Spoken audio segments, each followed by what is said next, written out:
वैद्य कौन से होते थे? डॉक्टर थे ना। परमात्मा सबसे बड़ा डॉक्टर है। अब वो शरीर का इलाज करेगा, शरीर का इलाज कर देगा परमात्मा।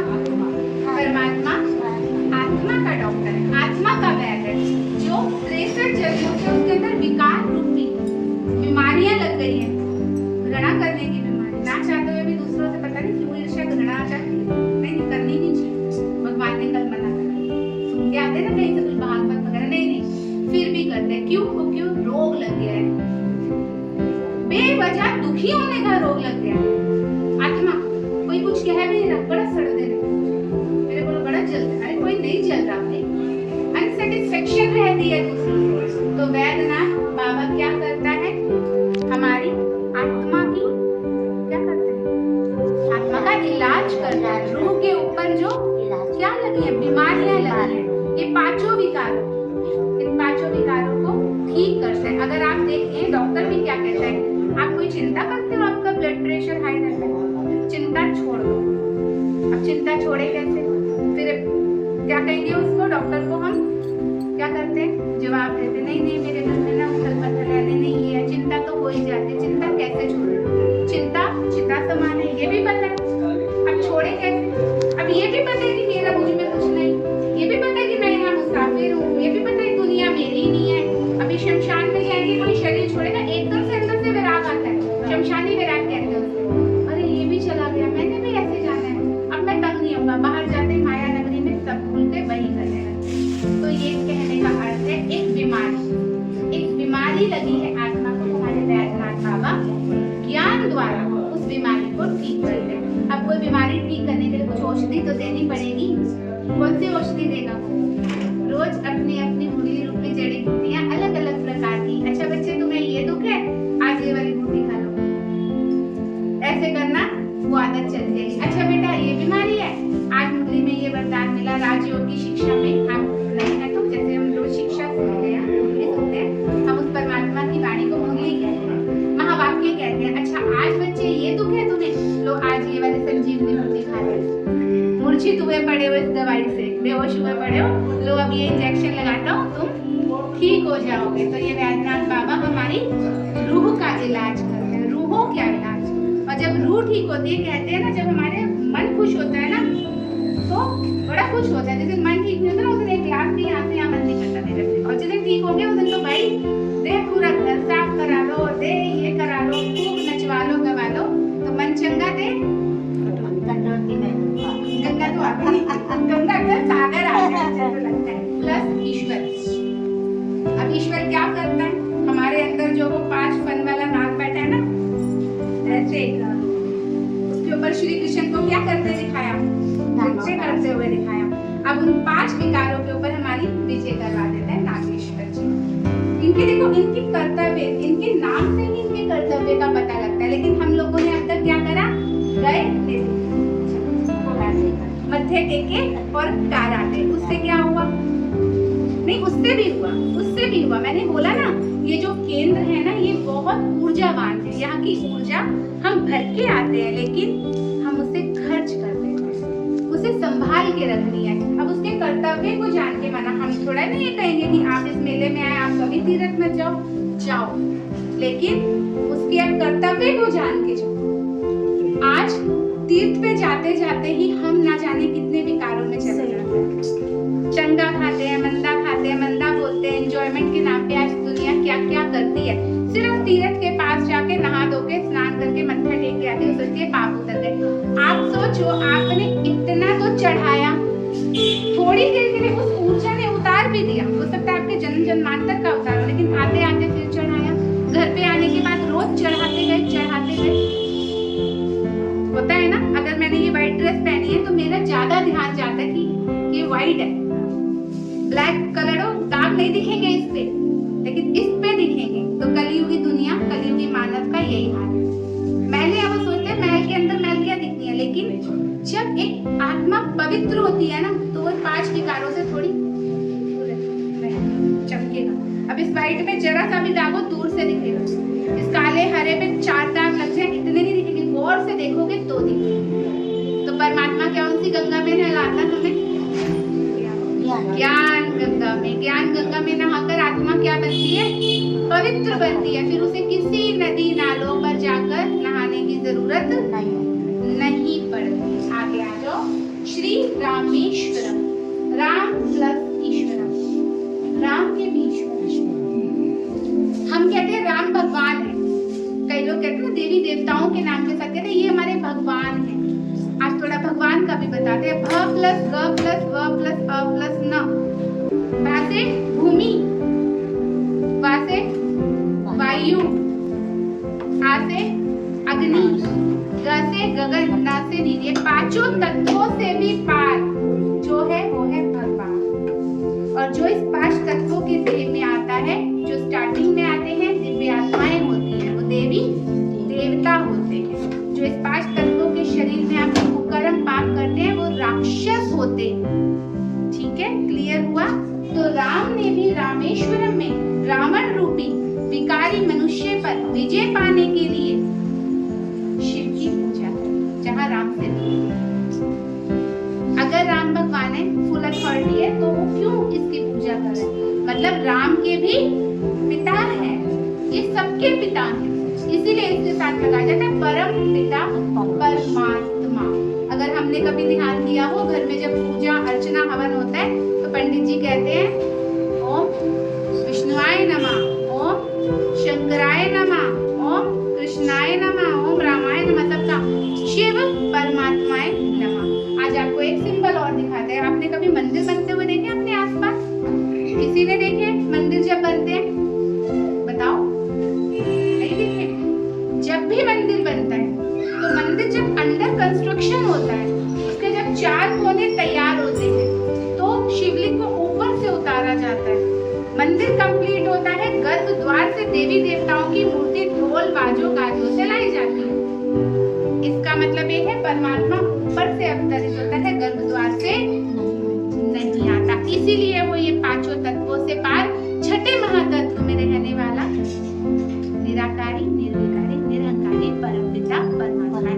हम इस चोले में आते हैं, छोड़ते हैं, नया लेते हैं, छोड़ते हैं, नया लेते हैं। हम इस काल के चक्र में आते हैं, वो महाकाल इस कालों के चक्र में नहीं आता। आगे आगे भीमा शंकर ज्योतिर्लिंग, भक्ति के आधार से अगर देखिए भीमा शंकर ज्योतिर्लिंग महाराष्ट्र के पुणे जिले में। अभी थोड़ा मैंने इसलिए कवर नहीं करा कि कौन से स्थानों पर है, अब हमें मैटर नहीं करता ना कौन से स्थान पर है, हमें तो उसमें ऊर्जा लेती है। उस अलग अलग कर्तव्यों से हमें ऊर्जा लेती है। तो हम किसको पढ़ते हैं? ज्ञान के आधार से भीमा शंकर अर्थात परमात्मा शिव आत्मा को तपस्वी मूर्त, राज ऋषि और सर्व शक्तियों से भरपूर कर मास्टर सर्वशक्तिमान बनाते हैं। जिसके अंदर इतनी परमात्मा की नॉलेज आ जाएगी, उसके कर्म एक्यूरेट हो जाएंगे, वो शक्तिशाली बन जाएगा, क्योंकि हम वेस्ट नहीं करते।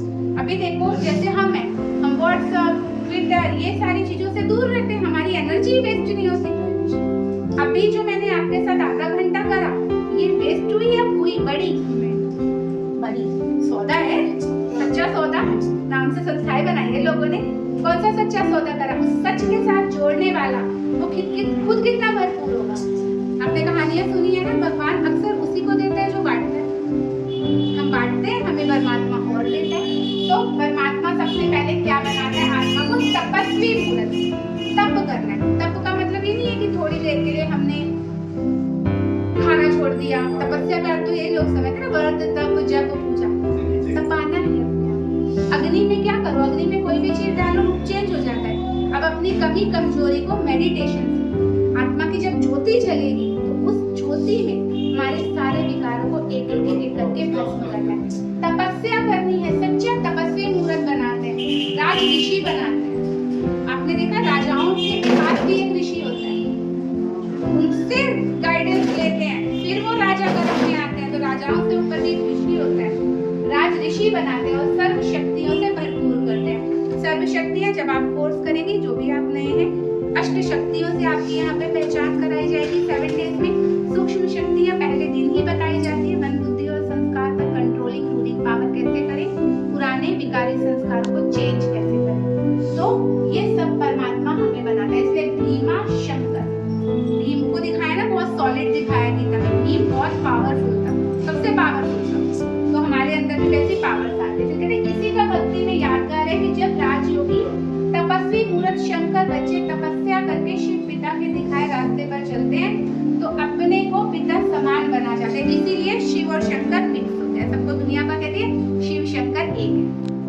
अब शिव और शंकर एक है, तो शंकर अपने आगे शिवलिंग की रख के पूजा क्यों करता है? किसका ध्यान लगा रहा है? अगर वो खुद एक है तो अपना ध्यान कौन खुद लगाता है? तो कहने का मतलब इतना भेदभाव हमारा मिट जाता है कि हम बिल्कुल पिता के समान हो जाते हैं। इसीलिए उसका यादगार भक्ति में क्या दिखाया? आत्मा परमात्मा में लीन हो गई। लीन नहीं हो गई, लव लीन हो गई। मतलब जब हम मेडिटेशन करते हैं उस परमात्मा के प्यार में हम इतना खो जाते हैं कि हमें ना तो देह याद रहती है, ना देह के संबंध, ना देह की बातें, ना दुनिया जो दिल दुखाती है, बातें ऊपर नीचे करती है, वो भी मैटर नहीं करती क्योंकि वो बहुत छोटी दिखती है। और आपने देखा जितने भी तीर्थ हैं हमेशा चोटी पे दिखाए हैं। मैया रानी भी चोटी पे दिखाई है, पहाड़ों पे चोटी ऊंची स्थिति कुछ करती है। अब पहाड़ों से नीचे की चीज देखो दिखती नहीं है, बहुत बार कूड़ा है छोटा सा। तो जब हमारी सोच साथ थोड़ा सा पीछे जाके भाई बहनों को भी साथ साथ कवर करते हैं, तो छोटी सी आत्मा क्या बन जाती है? ये समान शक्तिशाली बन जाती है। किससे बनी? फिर जाओ सोमनाथ इसलिए पहले वहीं से शुरू करते हैं। पहले उसके लिए सोमनाथ रोज पीना पड़ेगा। अगर कमजोर होते हैं तो एक्स्ट्रा कुछ डाइट लेनी, कुछ ग्लूकोन डी या कुछ लिक्विड या सोमरस इंजेक्शन, वो भी लिक्विड फॉर्म में ही होते हैं ना, रस। तो जिसको परमात्मा रस आने लगता है तो उसकी गंध रस, व्यर्थ रस, निंदा रस, चुगली रस मिलते हैं भाई आत्मा को। इन सब चीजों में ये सारे रस फीके हो जाते हैं। आइए आगे घृणेश्वर, घृणा प्लस ईश्वर। अब ईश्वर क्या करते हैं? घृणा समाप्त करते हैं। आज घृणा बहुत है लोग, थोड़ा सा अपने आप को अच्छा बेटर फील करेंगे तो कुछ नहीं है। घृणा के पीछे भी ईर्ष्या भी है, द्वेष भी है, राग भी है, बहुत सारी चीजें छुपी हुई होती है ना पीछे, दरवाजे के पीछे। मेरे दिक्कत दरवाजा चाहिए भी है। तो परमात्मा क्या करते हैं?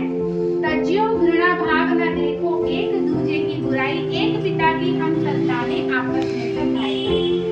अगर ये सब करते थे धर्म वाले आज क्यों लड़ रहे हैं? धर्म युद्ध क्यों हो रहा है? हिंदू कहेगा मैं बड़ा, मेरा राम बड़ा, मेरी मैया बड़ी। एक घर में युद्ध होता है, एक जाता है खाटू श्याम, एक जाता है माता पे, वो कहेगा नहीं नहीं तुम्हारा बाबा बेकार है, मेरी माता पे चलो। अरे वो शिव शक्ति है, वो मैया भी शिव की शक्ति है, वो कहाँ से ला रही? सिंपल बात है, वो खाटू श्याम श्री शंकर। अच्छा जाएंगे वहां सब, मानते हम सबको है लेकिन मानते एक भी नहीं है किसी को। तो मानना और मानना इन दोनों में भी अंतर है। तो परमात्मा हमें क्या करते हैं? भेदभाव, घृणा भेदभाव मिटाते हैं। कोई कहता है मेरा धर्म ऊंचा, वो कहते हैं मेरा धर्म। आप देख रहे हो इसके कारण कितनी आज कितनी वॉर, कितनी लड़ाई, हिंदू मुस्लिम की कितनी लड़ाई, कितने मासूम लोग उसमें मर जाते हैं। तो परमात्मा ऐसी दृष्टि, ऐसी ऊर्जा हम में भरता है कि अब हम क्या करते हैं? अब हम आपको क्या देखेंगे? अब इस समय आपको ज्ञान सुना रहे हैं, हम सबको आत्मा रूप में देख रहे हैं। मुझे कोई मैटर नहीं करता आपका शरीर कैसा, आप कैसे, सिर्फ आत्मा है। तो ये दृष्टि परमात्मा राजयोग द्वारा हमको कि हमें ये नहीं देखना कोई कैसा है। अब यहाँ कई लोग कहते हैं कि सभी वाइट सूट पहनते हैं। अगर यहाँ सब अलग अलग परिवार से लोग आए हैं, मान लो कोई बहुत रिच आता है और बहुत गरीब है, कपड़े से पहचान हो जाती है, तो परमात्मा ये भेदभाव मिटाता है। इसे देखते ही इंद्रियां शांत होती हैं। सफेद रंग इंद्रियों को शांत करता है, इसलिए संतों का रंग ये है। अगर हम भी चटक पटक पहनेंगे तो दुनिया हमारे को देख के अट्रैक्ट होगी, इसलिए यहाँ पर ठीक है। आगे काशी विश्वनाथ ज्योतिष, काशी, तो काशी विश्वनाथ अगर देखें तो परमात्मा जब हमें ये सारी शक्तियां दे देता है, तो जब हम स्वराज्य अधिकारी बनते हैं, अपने मन के मालिक बनते हैं, तो विश्व का मालिक बनना कौन सा मुश्किल है? विश्व का मालिक भी तो वही बनेगा ना। अभी आप देखो बीजेपी को क्यों लाए वापस? आंसर दो। 27 साल बाद बीजेपी क्यों आई? कांग्रेस ने कुछ अच्छा नहीं करा, फिर वो भी भ्रष्ट हो गया। केजरीवाल अन्नाचार्य जी के साथ फेमस हुए। ऐसे लोग कहते हैं, हम नहीं मानते सब चीजें। क्यों है? क्योंकि राज्य करना नहीं आया, अंदर वोट आ गया, अपना भरने लग गए, तो सत्ता क्या करती है? उसे उतार देती है। तो परमात्मा सबसे पहले हमारे अंदर ज्ञान बल भरता है, हमें काल चक्र से बचाता है। ये सारी नॉलेज देने के बाद हमें विश्व काशीनाथ ने जो दिखाया है, हमें विश्व का मालिक बनाता है, एक ऊंचा लेवल का राजा बनाता है। एक राजा कैसा होना चाहिए? जिसके लिए अपना परिवार और प्रजा एक समान होती है। श्री राम को ही देख लो, अगर 14 कला वाले हमारे श्री राम को देखो तो सीता माँ को पास भेज दिया। क्यों भेजा? क्यों भेजा? समानता दी ना उनमें। क्या ये तो नहीं देखा ये रानी है, एक धोबी के कहने से क्या होता है? वो माँ चुपचाप चली गई, वो सीता माँ चुपचाप चली गई अपने रघुकुल की शोभा के लिए, है ना, उसकी मतलब ग्लानि ना हो उसके लिए चुपचाप वनवास चली गई। आज भी किसी व्यक्ति से इसीलिए उनकी पूजा, रावण की पूजा नहीं होती, क्योंकि रावण अपोजिट में बहुत शक्तिशाली था। तो परमात्मा हमें क्या बनाता है? विश्व का मालिक बनाता है।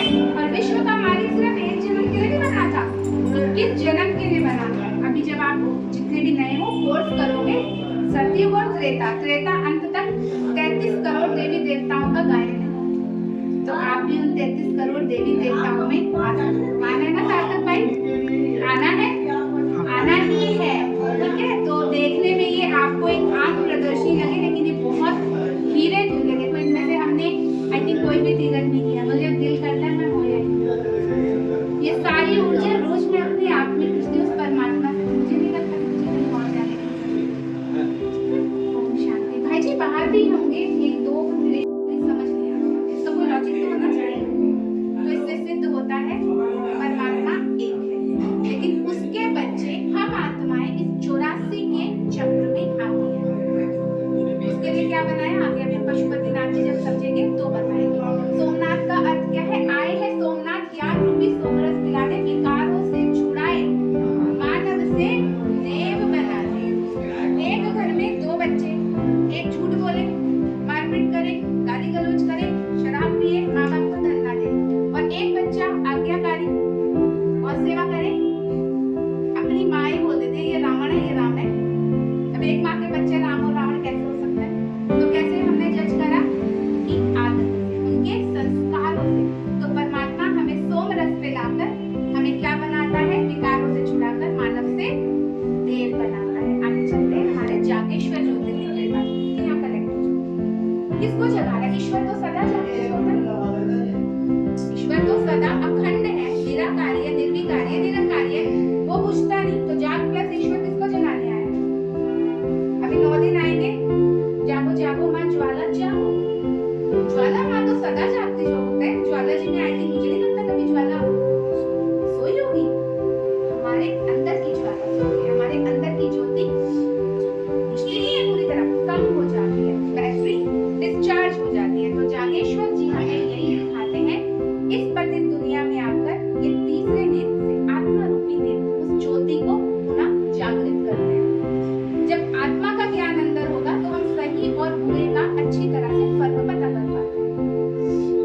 आज ज्ञान सबको है, इतने छोटे बच्चे को बोलो बेटा झूठ बोलना चाहिए, नहीं बोलता है। यूथ है, कॉलेज जा रहे हैं, सब माँ बाप तोते की तरह रटाते हैं, ये नहीं करना है, सब करते हैं। क्यों? पावर से ज्योति क्या है? कम हो गई है, कम हो गई है। अगर ज्योति बुझने वाली हो तो उसे क्या करते हैं? अखंड ज्योत हम घर में जलाते हैं तो उस ज्योति को क्या करते हैं? गोला करते हैं, घी डालते रहते हैं निरंतर, जलती है। तो सोमनाथ बाबा से रोज राजयोग की शिक्षा द्वारा हम जो ब्रह्मा कुमार कुमारियां रोज यहाँ ज्ञान सुनते हैं, जो परमात्मा स्वयं सुनाता है, उससे हमारी ज्योति जागती है और डे बाय डे अखंड होती जाती है। और जिस घर में ज्योति जगती है उस घर में अंधियारा कभी भी नहीं होता। जिसकी ज्योति जगी होगी वो बहुत सभ्य होगा, बात भी बहुत अच्छे से करेगा। अंधियारा क्या है? अंधकार में तो भटक के इंसान पाप करता है, इसलिए पाप होता है, इसलिए अंधविश्वास बढ़ गया। आज भक्ति के नाम पे क्या क्या करते हैं, क्या क्या करते हैं आप देख ही रहे हो जाते हैं। हमने तो ऐसे लोग देखे कि अभी नहा के आए, अगले दिन पुलिस आई हुई थी घर में, इतनी जबरदस्त लड़ाई। तो पाप आई थी, उधर जाना चाहिए था, आत्मा की ज्योत जाग जानी चाहिए, अंदर से विकार निकल जाने चाहिए थे, डुबकी लगा के फिर राक्षसों से देवता बन के आने चाहिए। शरीर को हम नहला रहे हैं लेकिन उस आत्मा को हमने पावन नहीं बनाया। तो जागेश्वर महाराज हमारी बुझी हुई ज्योति को फिर से पुनः जागृत करते हैं। माध्यम क्या है? सोमरस। ठीक है, आगे आ जाओ। काल से हमें पता चलता है, काल कहते हैं समय को, और किसको कहते हैं? मृत्यु। मृत्यु को हम सभी साइकिल में आते हैं, ऐसा कोई नहीं है जो इस काल से बचता हो। मृत्यु के भय के कारण आज महाकालेश्वर में दर्शन करने जाते हैं। महाकालेश्वर में दर्शन करके आने के बाद क्या मृत्यु होती है? एक्सीडेंट नहीं हो रहे, दुख तनाव नहीं हो रहा, छोटे छोटे बच्चे नहीं जा रहे, ज्योति क्या है? दिव्य है। महाकालेश्वर पर भस्मी आरती बहुत फेमस है। क्या अर्थ है? खुद को भस्म लगाए फिरते औरों को देते दंडाल, देवों के हित विष पी डाला, महादेव तुझे कोटि प्रणाम। हम सबके अंदर का विष पीने की ताकत रखता है वो कालों का काल महाकाल। अब हम महाकाल महाकाल महाकाल तो कहते हैं, लेकिन हम अपने कर्मों द्वारा काल को बुलाते हैं। उस समय से कैसे बचोगे? जैसे आपका बच्चा आप घर से जाए, हम कहेंगे बेटा वो रोड खुदी हुई है, गड्ढा है, गिर सकते हो, बच्चा गिर जाने की नहीं, माता पिता कहेंगे मैंने तुझे समझाया। ठीक परमात्मा भी इस समय हमें राइट नॉलेज कर्म सिखाता है, सब कुछ सिखाता है, लेकिन हम अपनी शक्तियां कमजोर के कारण, ज्योति बुझी हुई होने के कारण उस दिशा से हटकर दूसरी दिशा में चल सकते हैं। तो हमारी दिशा तो कहते राहु की दशा आ गई, केतु की दशा आ गई, ये दशा आ गई, वो दशा। आज अपनी दशा बिगाड़ने के कारण कौन है? हम स्वयं। तो परमात्मा उसको कैसे ठीक करेगा? फिर वापस वहीं पर आ जाओ, सोमरस पे आएगा। सबसे पहले पढ़ाई पढ़ाएगा, नॉलेज देगा, आत्मा को शक्तिशाली बनाएगा। यहाँ हम जो राजयोग सीखते हैं, मेडिटेशन करते हैं, आत्मा शक्तिशाली होती है। फिर ये महाकाल की ऐसी कृपा होती है, हम काल से बच जाते हैं। हम अशुद्ध खान पान नहीं खाएंगे, समय पे सोएंगे, समय पे उठेंगे, समय पे एक्यूरेट करेंगे, तो आयु अपने आप बढ़ेगी। ये तो हेल्थ में, ये तो WHO सिखा रही है, ये तो आजकल डॉक्टर्स इतनी अच्छी अच्छी चीजें सिखाते हैं, लेकिन हम करते हैं? हम करते हैं? क्यों नहीं कर पाते? क्योंकि हमारी शक्तियां कमजोर हैं। हम सिर्फ सुनने वाले बन गए हैं, ये सुना बहुत अच्छा, वो सुना बहुत अच्छा, इम्प्लीमेंट मतलब हमारे कर्मों में वो चीज नहीं आती। यहाँ आने से वो कर्मों में भी आती है। एक समय था कि हम भी क्रोध लेके आए, क्रोध जिसके कारण सब रहते। क्रोधी की अवस्था सभी जानते हैं अंदर क्या होती है। वो ऐसा होता है बेचैन, ऐसे होकर चित्त नहीं टिकेगा, आज यहाँ आज वहाँ। आज देखो महाकाल की कृपा से क्या से क्या बना दिया, सोमनाथ ने क्या से क्या बना दिया। रोज रेगुलर मेडिटेशन करने से, बोली सुनाने से, सीखने वाले से सिखाने वाला बना दिया। अपने दुखों को लेकर आए थे, दूसरों का दुख दूर करने वाला बना दिया। तो ये है उस महाकाल की। तो यहाँ भस्मी आरती का है भस्म। क्या करते हैं आप सभी को पता है, वहाँ के जो विषय होता है उसकी ताजी भस्म लाकर महाकाल को चढ़ाते हैं। परमात्मा ने कहा था बच्चे, तुम जो ये अहंकार, इस 5 तत्वों की मिट्टी में रहकर जो अहंकार में अपना जीवन बिताते हो, ये देह भान मुझे दे दो।